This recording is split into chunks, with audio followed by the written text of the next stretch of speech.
Mapalad ang nag-iingat sa kanyang pusong matapat, sa salitang nagbubuhat,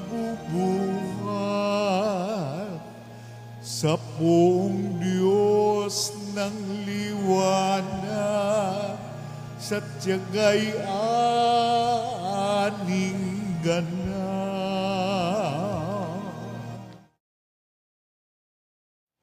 Sumainyo ang Panginoon. At sumayo rin. Ang mabuting balita ng Panginoon ayon kay San Juan. Papuri sa iyo, Panginoon.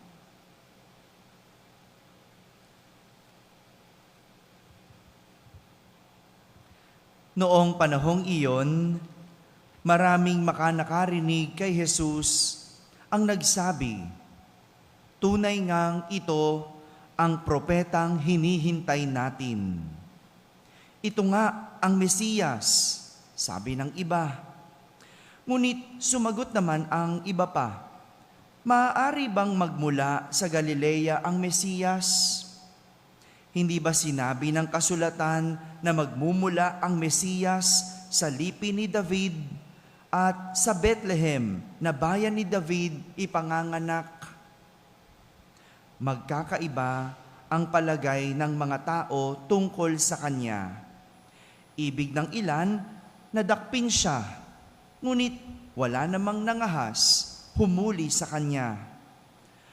Ang mga kawal na bantay sa templo ay nagbalik sa mga punong saserdote at sa mga pariseyo. "Bakit hindi ninyo siya dinala rito?" tanong nila sa mga bantay. Sumagot sila, "Wala pa pong nagsasalita ng ganyan gaya niya." "Kayo man ba'y nalinlang din?" tanong ng mga pariseyo. "Meron bang pinuno o pariseyong naniniwala sa kanya?" "Wala. Mga tao lamang na walang nalalaman sa kautusan ang naniniwala sa kanya." Mga sinumpa. Isa sa mga naroon ay si Nicodemo na nagsadya kay Jesus noong una. Tinanong niya sila, "Labag sa ating kautusan na hatulan ang isang tao na di muna nililitis at inaalam kung ano ang kanyang ginawa? Hindi ba?" Sumagot sila, "Ikaw ba'y taga Galilea rin? Magsaliksik ka't makikita mo na walang propetang magmumula sa Galilea." At umuwi na ang bawat isa. Mga kapatid, ang mabuting balita ng Panginoon. Pinupuri ka namin, Panginoong Hesukristo. Magsiupo po ang lahat at makinig sa homilya. Isang magandang umaga po sa inyong lahat.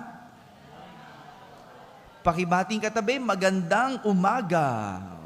Magandang umaga, malamig-lamig ang ating umaga. Ano po? No? Magandang umaga sa lahat ng mga nasa barangay na nakakapakinig ng ating banal na misa, sa lahat ng mga nasa tahanan na nagsisimba via online, sa lahat ng nasa abroad. Isang magandang araw po sa inyong lahat. Kasama kayo sa aming banal na pagdiriwang dito sa ating parokya. Isang pagpapatuloy ng kwento kahapon ang ating ebanghelyo sa araw na ito. Kwento kahapon, itutuloy natin ngayon. Kahapon, balik tanaw muna tayo. Ano ba nangyari kahapon? No? Bagamat nanganganib ang buhay ni Jesus, nanganganib si Jesus dahil pinagpaplanuhan na siyang patayin. Pinag-iisipan na siyang patayin ng mga Hudyo. Nakiisa pa din si Jesus sa pista ng tolda.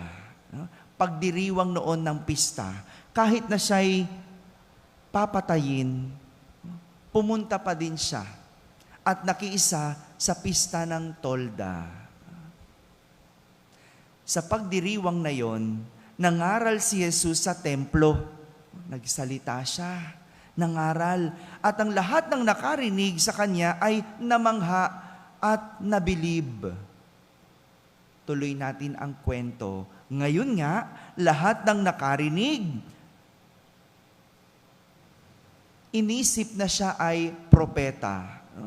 Siguro, wala silang narinig na ganun kagaling katulad ni Jesus. Wala silang narinig na ganung pangaral katulad ng kay Jesus. Kaya inisip nila, ito yata yung propeta. Pero, ang sabi naman ng iba, siya ang Mesiyas. Yun ang sabi nila, Siguro nga, ganon, kakaiba ang mga pangaral ni Jesus, malayo sa ibang mga nangangaral sa templo, malayo sa mga pariseyo.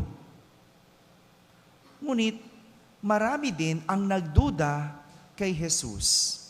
Sapagkat ayon sa kautusan at ayon sa kasulatan, ang Mesiyas ay magmumula sa Bethlehem at magmumula sa lipi o lahi ni David. Ang alam ng tao, si Jesus ay taga Nazaret. At siya ay mula sa pamilya ng isang karpintero. Yun ang alam ng mga tao. Pero ang hindi nila nalalaman, si Jesus ay sinilang sa Bethlehem. At mula siya sa lahi o lipi ni David. Na yun ang sinasabi sa kasulatan. Hindi ba? Iyon ang hindi nila alam. Kasi ang alam lang nila, siya'y taga Nazaret. Ang alam lang, siya'y anak ni Jose, isang karpintero. Hindi makakaila na sa tagpong iyon, ang mga tao ay masasabi nating mapanghusga. Sabihin nyo nga po, mapanghusga. Sa Ingles, judgmental, Judgmental, Ganyan. Hindi ba ganyan ang ating karanasan sa mga taong mapanghusga? Kaya nga, 'di ba, alam nyo, naging palaro ito sa isang noontime show, hindi ba? Kasi ganyan tayo kagaling manghusga. Siguro talaga walang taong hindi nang huhusga. Secret lang natin ito. Alam nyo ba, iniimbitahan ako doon. Ngayon, nahiya ako mahusgahan. Ayoko nga, mahuhusgahan lang ako. 'Di ba? Alam ko na yan Sabi hindi yan pare. Pagka na ako, diba? Hindi yan pare. Alam naman ng tao, magaling manghusga. May ganun 'Di ba? Bakit? Kasi nanghuhusga tayo base lang sa ating alam, sa nakikita, sa narinig, kahit hindi naman natin totoong kilala. At ganyan din yung ating mga karanasan. Karanasan nung minsan tayong nahusgahan o karanasan din nung minsan tayong nanghusga. Hello, sa mga judgmental po dyan. Binabase natin yung pagkilala ayon sa pananalita, ay walang breeding yan. Kasi ganyan magsalita. Ganyan, O inuuri natin ang tao base sa lugar na pinanggalingan. Taga-Tondo yan. Taga-Makati yan. O kaya nilalait natin. O nalait tayo nang dahil sa pamilya natin. Hiwalay magulang yan. Galing sa mahirap ang pamilya niyan. Ang dali nating humusga. Pero ang totoo, wala naman tayong basihan. At walang katotohanan ang ating nalalaman. Ito po ang imbitasyon sa atin ni Jesus sa araw na ito. Huwag manghusga. Sabihin mo nga sa katabi mo, huwag manghusga. Naku, Father, ano ng trabaho ng mga marites kung walang manghuhusga? Paano na sila mag-uumpukan? Paano na sila magkukwentuhan kung walang huhusgahan? Huwag manghusga. Sa halip, kilalanin mo ang tao. Oh, sa mga umpukan dyan, sa halip na hinuhusgahan nyo ang tao, kilalanin nyo. Ano bang pagkakakilala nyo? Yon na lang ang pagkwentuhan nyo. No? Oh, huwag nyo husgahan. Kilalanin. Nitong mga nakalipas na araw, pinagnilayan natin ang iba't ibang aral. Oh, ito na yung review part. Nung Lunes, pinagnilayan natin ang paniniwala. Martes, pagpapatawad. Miyerkules, matuwid na hatol. Huwebes, magpatotoo. Biyernes, kahapon, tamang panahon. At ngayon, Sabado, humusga. Kung titignan natin, ang lahat ng mga aral na ito, lahat ito tumutukoy sa mangyayari kay Jesus ngayong mga mahal na araw. Lahat ng naniniwala sa Kanya, ano mangyayari? Unti-unting mawawala. Hindi siya patatawarin, kaya't siya'y papatayin.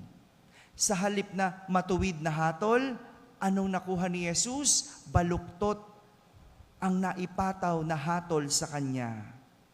Ngunit sa lahat ng ito, siya ay nanatiling totoo. Kahit siya'y pinahihirapan, siya'y nanatiling totoo. At siya'y nagpatotoo. Pinatunayan niya ang kanyang pagiging anak ng Diyos sa tamang panahon. Kahit na ang iba, humusga sa Kanya. Itong mga aral nitong buong linggong to, lahat ito mangyayari sa mga mahal na araw. At ganyan ang nangyayari kapag ang tao mabilis humusga. Nakakasira ng buhay. Hindi lang nakakasira ng pagkatao. Mga kapatid, ang panghuhusga sa iba ay pinapakilala hindi ang ibang tao. Di ba ganon tayo? Pag nanghusga, akala mo, pinapakilala mo siya. Hiwalay pamilya niyan. Huwag kang lumapit yan. No? Mga magnanakaw yan. No? Huwag mong dikitan yan. No? Masama ugali niyan. No? Akala ng tao, kapag siya'y nanghuhusga, pinapakilala ang iba. Pero ang hindi niya alam, ang pinapakilala ay sarili niya. Sa panghusga, hindi ibang tao ang pinakikilala, kundi ang ugali ng nanghuhusga. Amen? Amen.